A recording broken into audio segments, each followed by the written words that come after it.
Hello viewers, রিস্তা take চ্যানেলের আরও একটা নতুন ভিডিওতে আপনাদেরকে স্বাগত জানাই। আজকে আমরা আমাদের চ্যানেলের তরফ থেকে আপনাদের কাছে আবারও একটা নতুন ভিডিও নিয়ে এসেছি বাংলা শস্য বীমা সম্পর্কিত। তো প্রথমেই আপনাদেরকে বলবো আপনারা কোনো ভিডিওটা স্কিপ না করে পুরো ভিডিওটা কমপ্লিটলি দেখুন। তাহলে কী হবে, আমরা বাংলা শস্য বীমা সম্পর্কিত যে সমস্ত আপডেটগুলো নিয়ে এসেছি, যেমন আপনারা ইন্স্যুরেন্সের কভারেজ কীভাবে চেক করবেন, শস্য বীমা যেগুলো আপনারা করেছেন এই 2025-এ খরিফ 2025, সেই শস্য বীমার স্ট্যাটাসগুলো আপনারা কীভাবে চেক করবেন সেগুলো সম্পর্কিত নতুন ভিডিও নিয়ে এসেছি। তো বাংলা শস্য বীমার অফিসিয়াল ওয়েবসাইটটা দেখতে পাচ্ছেন আপনারা, এখানে আমরা ওপেন করে দিয়েছি। এখানে বাংলা শস্য বীমা .net।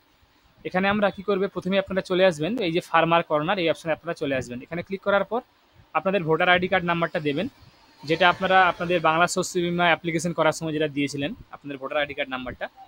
এখানে নাম্বারটা আমরা এন্টার করব। নাম্বারটা এন্টার করার পর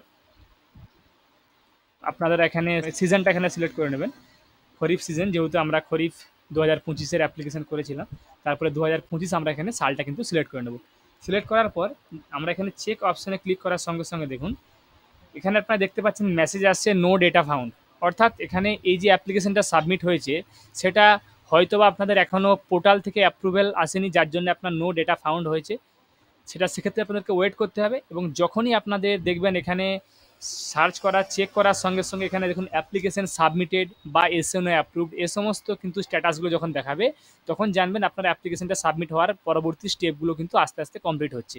যেহেতু এই অ্যাপ্লিকেন্টটার নো ডেটা ফাউন্ড দেখাচ্ছে, তো তাহলে আপনারা বুঝবেন যে এটা এখনও অবধি অ্যাপ্লিকেশনটা সাবমিটেড হয়নি বা এখনও অ্যাপ্রুভেলের কোনো প্রসেস শুরু হয়নি, তাই কিন্তু এখানে নো ডেটা ফাউন্ড দেখাচ্ছে। আপনারা যদি জমা দিয়ে থাকেন আপনারা অবশ্যই ওয়েট করুন, কেননা এখনও হয়তো সমস্ত জেলায় বা সমস্ত এডি অফিসে অ্যাপ্রুভেলের প্রসেস হয়তো বা শুরু হয়নি। যেহেতু আপনারা জমা দিয়েছেন সেগুলো আগামীতে অ্যাপ্রুভেলের প্রসেস শুরু হলেই আপনাদের কিন্তু এখানে স্ট্যাটাসটা আপনাদের দেখিয়ে দেবে। যখন আপনারা দেখতে পারবেন যে ফার্মার কর্নার থেকে আপনাদের স্ট্যাটাস দেখাচ্ছে, তখন ওখান থেকে আপনারা প্রভিশনাল সার্টিফিকেটটা পেয়ে যাবেন, এবং সেখানে আপনাদের অ্যাপ্লিকেশন আইডি থাকবে, এবং অ্যাপ্লিকেশন আইডি দিয়ে আপনারা এখানে পার্টিকুলারলিভাবে অ্যাপ্লিকেশন আইডিটা দিয়ে কিন্তু আপনাদের স্ট্যাটাসটা অ্যাপ্লিকেশনে চেক করতে পারবেন।